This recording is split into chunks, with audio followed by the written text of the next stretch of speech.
오늘의 정치온, 정치권 이슈 분석해드리는 시간입니다. 김영우 전 국민의힘 의원, 최재성 전 청와대 정무수석과 함께 짚어드리겠습니다. 어서 오십시오. 안녕하세요. 안녕하세요. 안녕하세요. 네, 최대 관심 국민의힘 당대표 경선 이제 7월 23일 날 최종 결정이 되고요. 지금 당대표 후보 등록을 다음 주 월요일, 화요일까지 해야 됩니다. 누가 출마할 것 같고 누가 될 것 같은지 김영우 전 의원께서는 어떻게 보세요? 일단은 지금 나경원 의원 예. 그리고 한동훈 전 비대위원장은 확실해지는 것 같아요. 예. 아주 무더운 7월에 네. 열리는 그 국민의힘 전당대회. 제가 볼 때는 그래도 그 여의도발 블록버스터는 될 것 같다. 아, 그래요? 흥미가 예. 진진하죠. 예.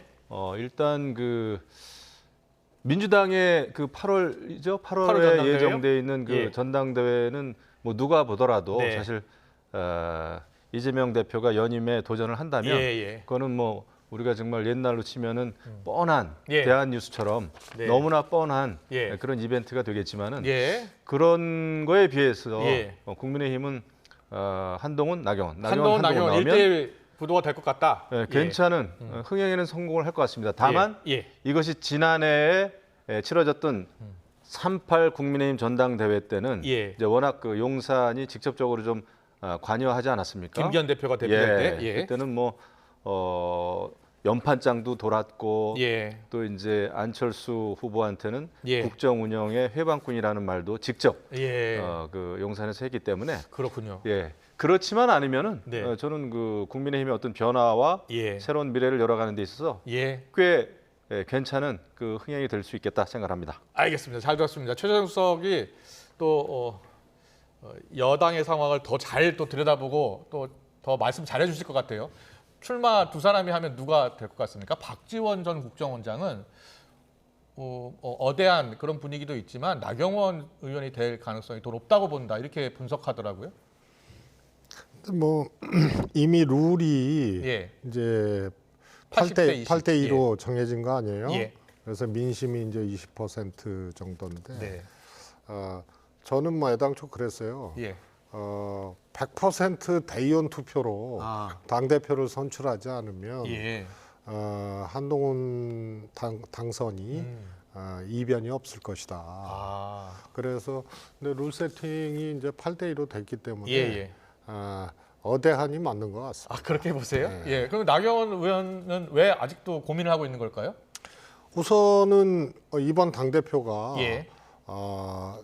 이제 원래 이제 당 대표는 두 가지 큰 의미가 있어야 되거든요. 예. 하나는 이제 총선을 치른다든가, 하나는 대선으로 가는 이제 발판이 된다든가. 예. 그런데 지금 대통령의 이런 낮은 지지율, 예. 또 대통령이 굉장히 지금껏 또 이렇게 겪어보고 보지 못한 스타일 아니에요. 예. 그러니까 참 여당 대표하기가 쉽지가 않아요. 예. 그런데 또 당선 가능성이나 이런 것도 불분명하고. 네. 그러니까 실제로 이제 고민을 해왔다고 봅니다. 나경원 대표는 출마 여부를. 예.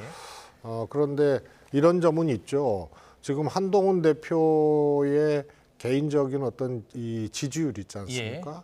이런 것은 윤석열 대통령 지지자도 섞여 있는 지지율이에요. 그러니까 보수층의 압도적인 지지를 받고 있는 한동훈 위원장 아닙니까? 그런데 윤석열 대통령하고 전당대회를 계기로 또 이런 이제 갈등이 예를 들어서 노정된다거나 이러면은 한동훈 대표 지지율이 조금 빠지긴 빠질 거예요. 그럴 가능성도 있구나. 윤석열 대통령 거도 있으니까.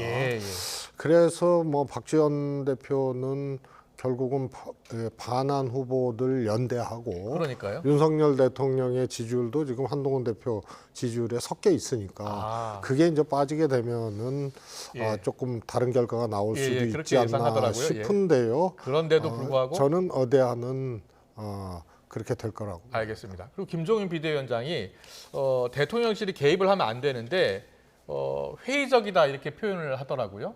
그러니까 어떻게든지 영향을 미치려고 할 것이다라고 보고 있어요. 어떻게 생각하세요? 지난번에는 대통령실이 직접 개입했다고 봐야 되잖아요. 예, 예. 그리고 찍어 누르고 1등하는 후보도 가라앉히고 경선 룰도 바꿨습니다. 바꾸고 예. 5등하는 후보를 만든 거거든요. 예, 그래서 예. 제가 자꾸 조각을 했다 그러는데 그랬었는데 근데 이번에는 그런 형태로는 어렵죠. 예. 그러니까 김종인 위원장님 말씀 맞다나 네. 윤 대통령이 탐탁치 않아 하기 때문에 예, 한동훈 예, 대표에 대해서 그러기 때문에 윤 대통령의 그 생각을 예. 이 전당대회 과정에서 네. 친윤 의원들을 예. 중심으로 그걸 받들어서 네. 반한 캠페인을 하지 않겠냐. 아. 이제 그렇게 이제 전망되어지는데요. 대통령실은 지난번처럼 직접적 개입하기는 어렵기 때문에 예. 어정쩡한 간접적 개입. 예. 그러나 그것이 큰 위력을 발휘하기는 어렵다 이렇게 예, 보고 있습니다. 알겠습니다. 잘 분석해 주셨습니다. 대통령실이 개입할 가능성이 있지만 지난 당대표 경선 때처럼 직접적으로 하기는 어려울 것이다라고 보셨는데요. 지금 뭐 한동훈 전 비대위원장이 이르면 주말 이제 출마 선언을 할 것으로 보이는데 어떤 메시지를 내놓을지 고심이라고 해요. 어떤 메시지를 내야 할까요? 굉장히 고민이 되겠죠. 예. 근데 제가 추정컨대는 과거에 이제 그런 얘기를 한번 한 적이 있죠. 여의도 사투리 쓰지 않겠다. 그런 예. 얘기가 있었잖아요. 그렇겠죠. 예, 예. 그러니까 여의도 문법하고 다른 행보를 하고 싶다. 아마 이런 얘기를 겁니다. 네. 왜냐하면 지금 이제 국민들이 현 국회에 대해서 네. 굉장히 큰 실망감이 있기 때문에 그거는 예. 여당에 대해서든 야당에 대해서든 마찬가지죠. 그렇기 때문에 아마 일반 국민들 눈높이에 맞추려고 하는 노력이 좀 들어가지 않을까. 또 하나는 우리나라가 처한 여러 가지 네. 문제점들, 현안들, 예. 또 미래 먹거리, 예. 그다음에 뭐 청년 문제라든지, 그다음에 늘 소외된 사람들에 대한 그 관심과 그런 정책적인 그 네. 관심을 많이 보여왔어요. 그래서 한동훈 위원장이 아마 그런 거에 초점을 맞추지 않을까. 격차 문제 해소라는 네. 그런 표현을 이제 많이 썼는데 그렇군요. 예. 그런 거를 아마 하지 않을까 이렇게 싶습니다. 알겠습니다. 지켜보겠습니다. 민주당 상으로 바로 넘어가겠습니다. 오늘 민주당 회의에서는 최고위원 회의도 있었고요. 여당이 제기했었던 이재명 대표의 위증교사 의혹에 대한 반박의 목소리가 나왔습니다. 한민수 대변인의 목소리 듣고 오겠습니다. 이재명 대표의 재판 관련된 녹취록 파일을 국민의힘 박정인 의원이 공개하면서 야당 대표 흠집을 내고 있습니다. 좀 전에 서영교 최고위원도 말씀하셨듯이 굉장히 악의적인 조작의 흔적이 있는 거 아니겠습니까? 우리 당 법률위원회에서는 박정은 의원에 대한 고발을 검토하겠습니다. 네, 이 국민의힘 의원총회에서 국민의힘 박정은 의원이 지금 위증교사 혐의로 재판을 받고 있는 이재명 대표와 관련된 이재명 대표의 목소리가 들어간 녹취를 공개한 거예요. 근데 그 녹취가 짜깁기 됐다라고 이제 민주당에서 보고 있는 겁니다. 그래서 지금 고발도 검토하고 있다고 하는데요. 민주당에서는 어떻게 대응해 나가겠다는 건가요? 저는 실제로 전문을 이제 들어본 들어보셨어요? 아니 저는 못 들어봤는데 이제 박지민 의원이라든가 또 민주당 관계자들 얘기를 들어보면 예. 민주당에서 얘기하는 건 그거예요. 사실대로 얘기해달라 전체적인 이런 다 얘기들이 들어보면 반복적으로 예. 이렇게 나오는데 예. 그런 거를 다 잘라내고 좀 애매한 부분만 했다 이거죠. 예. 그리고 저는 개인적으로 저 통화 녹음을 공개를 한 내용도 예. 사실은 저게 위증교사의 증거로 삼을 수 있는 내용이냐 보면 예, 그렇지가 예. 않거든요. 기억을 되살려달라. 그렇군요. 뭐 이런 얘기지. 예. 이렇게 해달라고 주문을 한 게 아니거든요. 예. 그리고 말씀드렸다시피 전체적인 내용을 보면 사실대로 말해달라는 예.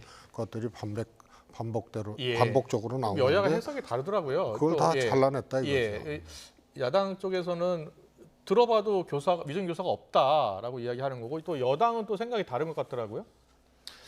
그렇죠. 예, 어떻게 다른 건가요? 기억이 안 난다는데 이제 기억을 되살려 달라 그러고 아, 기억을 되살려달라는 워딩이 있다. 그리고 이제 이러이러한 발언을 해주면은 나에게 도움이 되겠다. 예. 뭐 그렇게 해가지고 그다음에 나중에 이제 그 변론 예. 간추린 내용도 이제 보내주겠다 그랬는데, 근데 저는 사실 냉정하게 생각을 좀 해보면 네. 이 사안은 철저하게 법정에서 다툴 문제입니다. 예. 예. 그리고 이제 법정에서는 아마 그 자료를 증거 자료로 채택을 한 걸로 저는 알고 있기 때문에 예. 이것은 법정에서 다루는 게 좋지 않겠나 이런 생각을 좀 하는데, 네. 근데 이제 여기에 대해서 또 민주당에서는 박정훈 국민의힘 의원에 대해서 고발 조치하고 그다음에 뭐 배지를 떼겠다 이렇게 또 협박도 하더라고요. 어쨌거나 제가 볼 때 전체적인 그 모양새는 좋지는 않았어요. 그래서 만약에 정말 새로운 내용이나 국민들이 알아야 될 사안이 있으면은 그것은 국감장이라든지 상임위원회장이라든지 대정부 질문이라든지 그런 거를 통해서 저는 할 수는 있겠다 생각합니다만은 어쨌거나 지금 이 사안은 뭐 지금 한참 재판 중이잖아요. 그래서 좀 기다리면은 어떨까 싶습니다. 아니, 저는 박정훈 의원이 저거를 왜 공개했는지 그걸 모르겠어요. 왜냐하면 저게 사실상 육성으로 된 그 통화 내용을 공개한 거는 처음이지만 이미 위증교사의 하나의 그 증거로 이 재판 과정에 이제 제출된 거고 또 그 내용에 대해서 일부 보도도 이미 됐었거든요. 그래서 저게 새로운 게 아니에요. 그런데 자당의 의총장에서 저거를 틀었다. 우선은 정치인이 재판 중인 사건에 대해서 저렇게 해야 되느냐 이런 점이 저는 내용을 떠나서 바람직하지 않은 모습이고요. 그리고 저게 저렇게 요란하고 그럴 만한 사안이냐. 이미 저것은 나왔던 거거든요. 육성으로 안 나왔을 뿐이지. 잘 들었습니다. 이제 1심 결과가 조만간 나온다고 하니까요. 판결 내용 또 지켜봐야 될 것 같습니다. 그런데 최근에 이제 이재명 대표의 애완견 발언 후폭풍이 계속 이어지고 있는데 해명글도 나왔고요. 그 해명글에 대한 또 공방 논란도 이어지고 있습니다. 이재명 대표가 이재명의 애완견 발언 관련해서 이제 본인이 이제 유감도 표시를 했어요. 유감도 표시했고 그런데 손석희 이 교수, 뭐 CEO, 앵커 과거의 발언을 비교를 하면서 손석희의 랩독은 되는데 왜 나는 안 되냐는 취지로 이야기를 했습니다. 자, 먼저 그 최재성 수석께서는 이재명 대표의 애완견 발언에 대한 평가는 어떻게 하고 계시고 이 해명은 어떻게 들으셨어요? 우선은요 전체 언론을 대상으로 했다는 것이 일단은 실수라고 봐요. 지난 금요일 이야기했던 첫 발언이요. 그리고 재판에 출석하고 나오면서 이제 이런 발언을 했는데 왜 이런 발언을 했을까라는 점도 이해는 가요. 가령 국정원 문건이라든가 쌍방울 관련된 그 다음에 안부수 씨가 쌍방울 김성태 회장이 안부수 씨 딸 주택을 사주고 그 후로 이재명 대표에게 불리하게 진술이 바뀐 점 이런 점 등등이 일부 언론에서 취재를 해서 나왔는데 언론에서 다뤄주질 않는다. 그래서 대북 송금 사건과 관련돼서 기소가 된 직후에 이제 저런 말씀을 한 거기 때문에요. 이해는 가는데요. 전체 언론을 대상으로 했다는 점 이런 점은 제가 보기에는 실수라고 보고요. 그다음에 이제 팩트도 조금 어긋난 부분들이 있어요. 안부수의 1심 재판에서는 쌍방울 대북 송금이 주가 조작이라고 판시를 했는데 이화영에는 그렇지 않았다. 이랬는데 그건 사실 재판부가 안부수 재판부가 그 판단한 것이 아니고 검찰의 기초 사실이 판결문 안에 들어가 있는 거거든요. 그래서 그건 검찰의 주장입니다. 그래서 그런 점을 봤을 때는 조금 메시지 관리나 이런 과정에서 조금 정교하지 못하고 실수를 했다고 봅니다. 알겠습니다. 김영우 의원은 또 언론인 출신이시니까 또 남달랐을 것 같습니다. 어떻게 들으셨어요? 그 해서는 안 될 발언이죠. 일단 그리고 이제 정치를 하다 보면은 일부 언론 기사가 마음에 안 들 때도 있고 좀 그렇습니다. 섭섭할 때도 있고 그렇다고 해도 특정 출입처 기자를 대상으로 했다고 해도 그거는 잘못된 거예요. 예, 그 애완견이라는 표현을 썼고 그 다음에 더더군다나 또 유감 표명이라고 했지만은 이게 뭐 사과도 아니고 오히려 더 지난번에 애완견이라고 표현했던 것을 더 강하게 오히려 뭐라 그럴까요? 변명하는 거 아닙니까? 그리고 어떤 또 저기 초선 의원들은 민주당 초선 의원들은 이재명 대표의 그 애완견 발언을 더 아주 거친 더 막말로 이렇게 옹호하는 걸 보고 이것은 정말 큰일이다 이런 생각이 드는데 더더군다나 애완견이라는 게 뭐 학술 용어다 이런 얘기까지 하는 의원도 있는데 그렇지가 않죠. 그러면은 이재명 대표를 이렇게 호위무사가 돼가지고 옹호하는 의원들을 이재명 대표의 애완견이라는 표현을 누가 쓴다면 그거 받아들이겠습니까? 똑같은 거거든요. 그리고 예전 같으면 언론인들이 이런 얘기 들으면은 당장 그 출입처 나가지 않고 취재 거부했을 거예요. 근데 지금은 뭐 그렇지도 않더라고요. 제대로 물론 사과하라고 하는 그런 그 요구는 하고 있습니다만은 그래서 오히려 언론이 부족한 면이 물론 있지만 정치인들로부터 애완견이라는 얘기까지 들어가면서 해야 되는 건지 저는 굉장히 그 점에 있어서는 안타깝게 생각을 합니다. 알겠습니다. 잘 들었습니다. 그런데 오늘 민주당 최고위원회에서요. 이재명 대표를 향해서 민주당의 아버지 이런 이야기가 나왔는데 듣고 오겠습니다. 더불어민주당의 아버지는 이재명 대표님이십니다. 집안의 큰 어른으로서 이재명 대표님께서는 영남민주당의 발전과 전진에 계속 관심을 가져주셨습니다. 다시 한번 저를 임명해 주신 이재명 대표님을 비롯한 최고위원님들께 고맙고 감사하다는 말씀을 드립니다. 네, 당의 최고위원 회의였고요. 강민구 최고위원이 지명직 최고위원이 된 겁니다. 더불어민주당의 아버지는 이재명 대표님이십니다라는 표현을 했는데 어떻게 들으셨어요? 저는 일련의 최근 민주당의 모습을 보면서 이제 몇 가지 상징적인 일들이 일어났는데요. 하나는 이재명 대표의 이제 연임, 뭐 아직 발표는 안 했습니다만 연임 도전을 한다면 그것도 과연 민주당과 이재명 대표에게 득이 되겠느냐? 저는 그렇지 않다고 보는데요. 그런데 연임해서 다시 대표를 한 이후에 대표 임기 문제 1년 대선 1년 전 사퇴해야 된다는 이것도 당원 개정을 됐죠. 해버렸단 말이에요. 그런데 그게 공교롭게도 거기에 이재명 대표라는 5글자를 넣으면 맞춤형 개정 같아요. 그래서 이런 것들이 결국은 사당화가 진행되는 것이다라는 우려를 금할 수 없는 그런 거거든요. 그리고 강민구 최고는 그냥 강민구 개인이 아니고 최고위원이에요. 민주당의 제1당의 최고위원이거든요. 그런데 우선 저건 자질의 문제가 있어요. 저런 분을 최고위원으로 임명한 것 자체가 그거는 이재명 대표의 뭐라 그럴까요? 그 정치인에 대한 감별 능력이라든가 이런 것들이 의심스러울 정도죠. 그리고 사당화의 하나의 저것도 징표처럼 되는 거예요.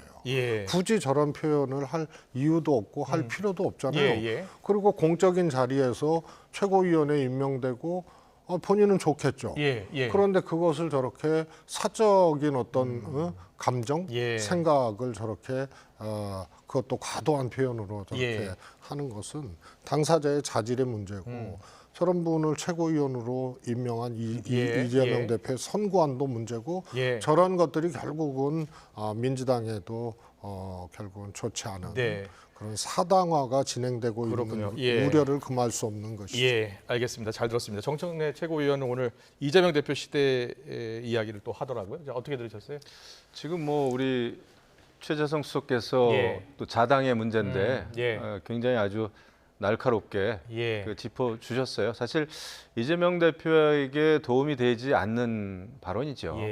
그리고 이것은 그 민주당 뭐 여당 야당을 떠나서 어떤 당이든지 지금 우리가 자유민주주의라고 하는 그 가치 속에서 정당을 하는 것인데 그 아무리 당 대표라고 하더라도 마치 그냥 눈 감고 들으면 뭐 북한에서 위대한 수령 뭐 이런 예, 생각이 막 번쩍 드는 거예요. 저도. 예, 예. 그래서 이것은 좋지가 않다. 그리고 당의 지도부가 됐건 일반 그 평당원이 됐건 예.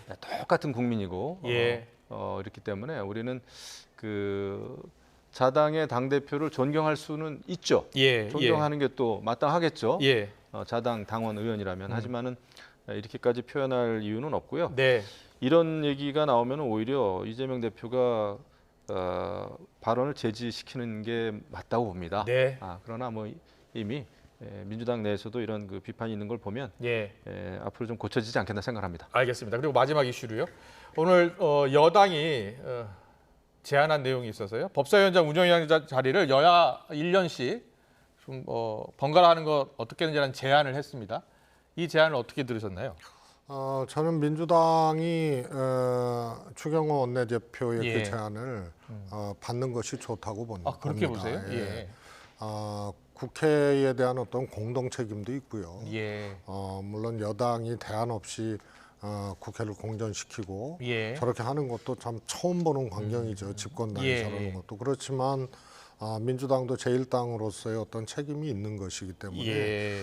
저 정도 제안이면 저는 받아야 된다고 보고요. 예. 또 하나는 민주당이 법사위를 위원장을 꼭 민주당 몫으로 해야겠다는 이유가 있었을 거 아닙니까? 예. 그게 뭐냐면 국민의힘이 법사위원장을 하면서 예. 여러 가지 법안이라든가 이런 것들을 예. 천연시키고 막고 예. 이런 것을 그 길목에서 했다.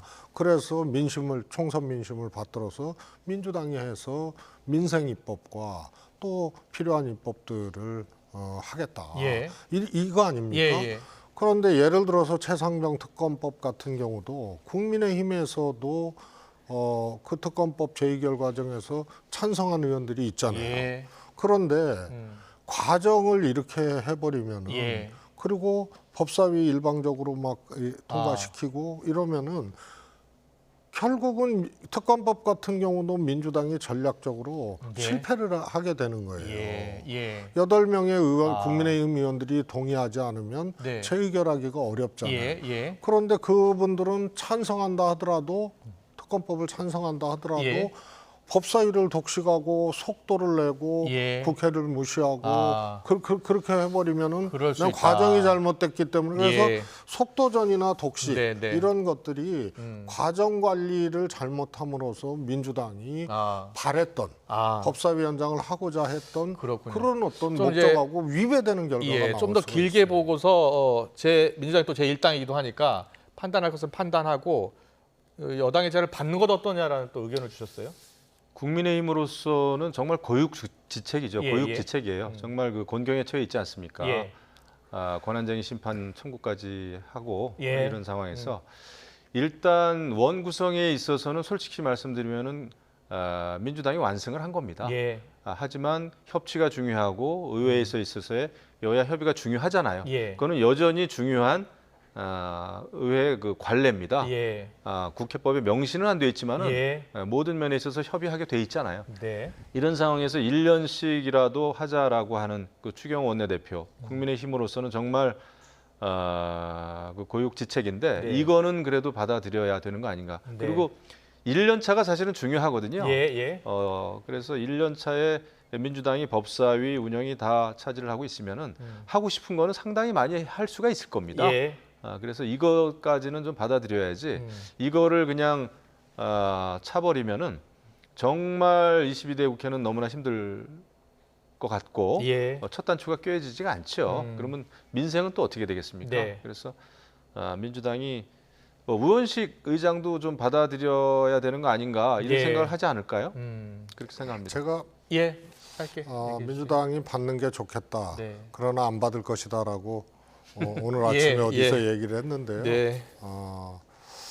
민주당도 지금 조금 뭐라 그럴까요?